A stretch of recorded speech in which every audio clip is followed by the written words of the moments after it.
Hi, welcome back to the Political Beat at lfpress.com. I'm Pat Maloney. Chip Martin, my esteemed colleague, is on assignment this week, and with me is friend of the show and biz reporter extraordinaire Norm DeBono. Norm, thanks for filling in. And thank you very much for having me. I always appreciate a chance to come here and sort of, trade stories with you. Yeah, and you always do a great job, and I think it's timely that you would be here because we have some hot copy right here that's just, it's so hot. This is a really interesting story. This is relating to the Penn Equity development that is retail gateway that is planned for the 401 kind of near Wellington Road.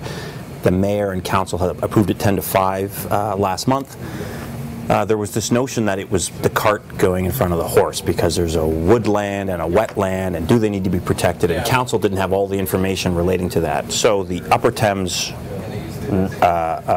Region Conservation Authority its board has voted unanimously to appeal the decision to allow that development.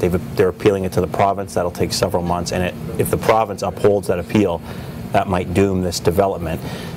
Interestingly, I think a subtext to the whole conversation has been this is about trees versus jobs, and of course we want jobs, but I think there's a bit of a false premise there because I think so too. These are 1,200 jobs. They're retail jobs, which are good, solid jobs, but they're not really. Well, first of all, I'm not convinced. I mean, I always approach other job estimates with a lot of skepticism. I've heard a lot of exaggerated totals for all kinds of manufacturing plants, as well as retail and commercial developments, and those don't see light of day. But I think the important thing to bear in mind is that if these are 1,200 jobs, if they are retail jobs, they're probably just taking jobs from elsewhere in the city. And the real risk there is that it's creating a risk of urban blight. And we've seen, for example, how developments at Wonderland and Southdale, the impact that it had on Westmount Mall. Yeah. If we have a massive commercial development down in Wellington, the 401, what impact is that going to have on White Oaks Mall? Is it going to be much the same? Are we going to see retail just simply moving from other areas of the city to this region because we don't really have a lot of economic growth? So there aren't new buyers, there aren't new shoppers, there aren't new customers. That's right. So I mean, a lot of those retail stores are just going to move there. That's creating empty storefronts elsewhere in the city. That's urban blight. That means that transportation out to that mall is also going to be an issue for workers as well as shoppers. Yeah. I would be hard pressed to see this as a real win for the city. To me, it's sort of So sometimes in politicians have to appear to be seen to be doing something instead of actually doing something. That's so true, yeah. This gives the appearance of action when really it's simply moving. It's a shell game. It's moving things around on the board. The way that I once read it described by an economist, tell me if this makes sense to you, is that if you're really going to create a real job, what that job needs to do is manufacture or make something that's going to be sold elsewhere, outside of your community. That's a real. That's a foundation. Take for example the pizza place. Why can't I think of what it's called? Dr. Oetker's. Right. Exactly. That's a perfect example. That's a great job creation. That's an economic foundation for a growing economy. Is this idea of making a product, selling it in your market, but ideally exporting it to other markets. That's how you really grow business and industry in a city, not by simply moving retail jobs around from one site to another. Yeah, and I think that for some people who are maybe they're getting flicks of the conversation in talk radio or whatever, and they're hearing this political argument that, we're sacrificing jobs for the sake of a bunch of trees and a wetland. That puts some pressure on the UTRCA, and I think good on them for having the guts to step forward and say, we're going to appeal this thing and make sure that it's done properly. I'm just struck by the irony that it was a conservation authority stepping in to appeal this, which might actually be one of the best decisions as a business decision. Isn't that so interesting? Absolutely, that it's the conservation authority that's making possibly a great business move for the city. That's exactly right. Oh, so interesting. And you mentioned talk radio earlier, but I would really approach any kind of skepticism, anything I heard on talk radio in London. Would you like to delve into that topic, Norm? No, probably not. Oh man! I just think that listeners of any talk radio show in London really just have to ask some hard questions if they're hearing the truth, and I think they have to go to the London Free Press to get the real truth about what's happening in London today. Or lfpress.com. Or lfpress.com. And I'd also give some credit to Phil McLeod, who's a pretty good blogger. Pretty much. Period after that sentence right there. I just think that there's a lot of skepticism has to be approached with anything you hear on talk radio in London today. So speaking of the economy and boom and bust and problems, let's take it an hour's trip down the 401 to the great and wonderful city of Waterloo, where I attended university. What a great place. Great city. Home of the BlackBerry, or at least it was home of the BlackBerry. Give us a sense of what's happening now and any sort of like aftershocks or tremors that we could feel here from that. Well, of course, we all know now that they've left. They'll be laying off about 4,500 workers. Many of those will be in the Waterloo area. We know that they've had posted significant losses. When their quarterly reports were recently released, the Fairfax in Toronto has made a move to snap it up with a $4.7 billion bid, and sort of we can only hope that that goes through. I think for all intents or will, they're offering $9 a share, which is a fairly significant offer. So. And what they're going to do with it remains to be seen. Some analysts have suggested they're going to hive it off. They're going to sell parts of it. They'll maintain some focus of what BlackBerry is, specifically in terms of its technology. So there will be a small but still fairly vital BlackBerry operation, but it won't be the massive cell phone manufacturer that we've seen in the past. And it'll still be Waterloo based? Is that the It'll be Waterloo based, but it'll be much smaller. But I think the real interesting tremor of this is going to be what happens when you release, the thousands of workers from that Waterloo area. Who are all very talented, educated, obviously very skilled. Yes, exactly. And where do they go? Well, I think there are a lot of Waterloo companies looking to snap them up. Waterloo has a very vibrant technology scene, but I wouldn't be surprised if there could be some spillover effect and some splash here in London.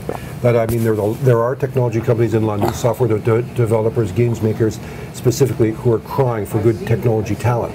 And you have to be certain that they're looking at this situation with great interest and saying, yeah, let's get some of that talent here. And an ideal scenario, a perfect situation would be, what if somebody who is released by that company creates the next BlackBerry or the next Research in Motion, and that there's a startup they join that ends up really forging new territory and being entrepreneurs and really growing a new product in the tech sector. And that's a boom to whatever city they are in. And I've heard stories like that. It's just anecdotal that there are some London employers, large London employers, that have sort of created positions to vacuum up some of these RIM refugees, I guess. Yeah. And that's really interesting that there's this brain power available that probably shouldn't be, right? These are people who should not be unemployed. We saw that happen with Nortel. When Nortel closed many years ago in Canada, the same thing happened. I mean, of course, it was a devastating loss, but a lot of those executives, a lot of those business people, they went to other companies and really solidified them. And there was a sort of a Nortel factor that helped other technology industries in Canada. And it could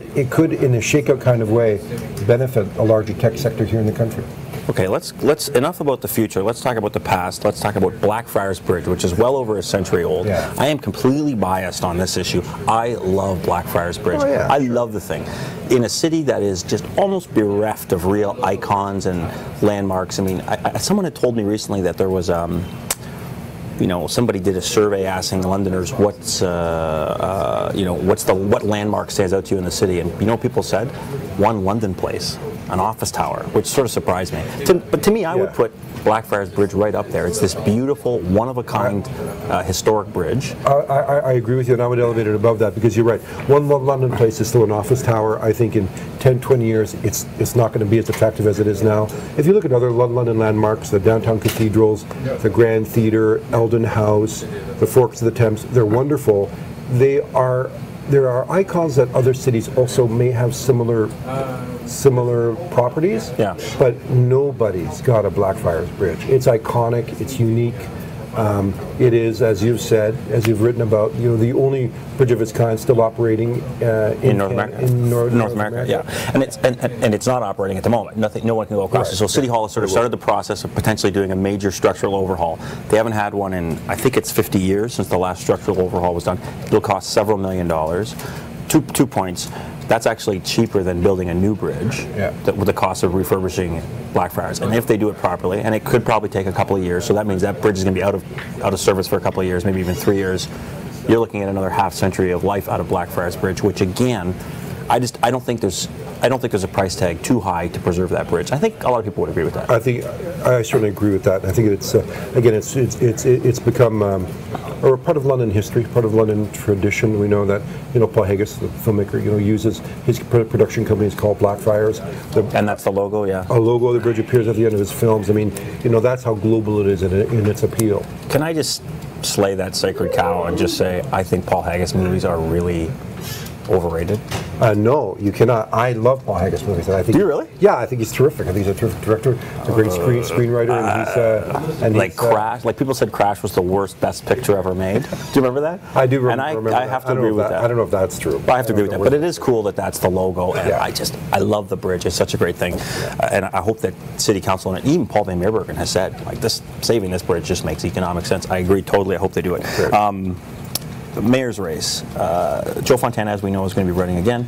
I get the sense that some people feel that, and we're working on a story, we hope we're working on a story on this topic, some people feel that a total outsider is the person that's needed to unseat the mayor. No one from this council can run and defeat him, or should run and defeat him. What do you think about that, the idea that a new broom sweeps clean? I think that if there is going to be a serious challenger to Fontana, I think it has to come from outside, but it can't just be any Joe Schmo. It has to be a very high-profile person, a person with a real pedigree and a background and a high profile in the city. You know, I mean, we've talked about, you know, a guy like Chris Bentley, who I don't think is going to run, but it would take that level of challenger to really, I think, threaten Fontana. You know, he's, despite his many challenges, you know, criminal charges pending, there are, I think he has some popular support, and I think he's weathered this storm very well. And I think that it's not going to be easy to defeat Joe if he runs again, which of course we expect him to. Yeah, I think that people would be, if we went back 6 or 8 months ago, people would be shocked to hear this conversation. But I mean, I don't think betting against him is a good idea. He's a very resilient guy. I mean, he's a guy who's succeeded for 35 years in politics, so you got to have a lot on the ball to make that happen. I think that's absolutely right. So I'm just so interested to see how the race plays out, but there is sort of like some jockeying going on behind the scenes now, and it'll be fun to watch it unfurl over the next few months. But I think there's an interesting question that you touched on earlier. Why is no one from council sort of thinking about stepping forward? Is it because they think he's not beatable, or because they don't want the job? There are some people on council who have that level of experience and who are smart enough, and who, you know, we think might make a very solid mayoral candidate. If they're not coming forward, why not?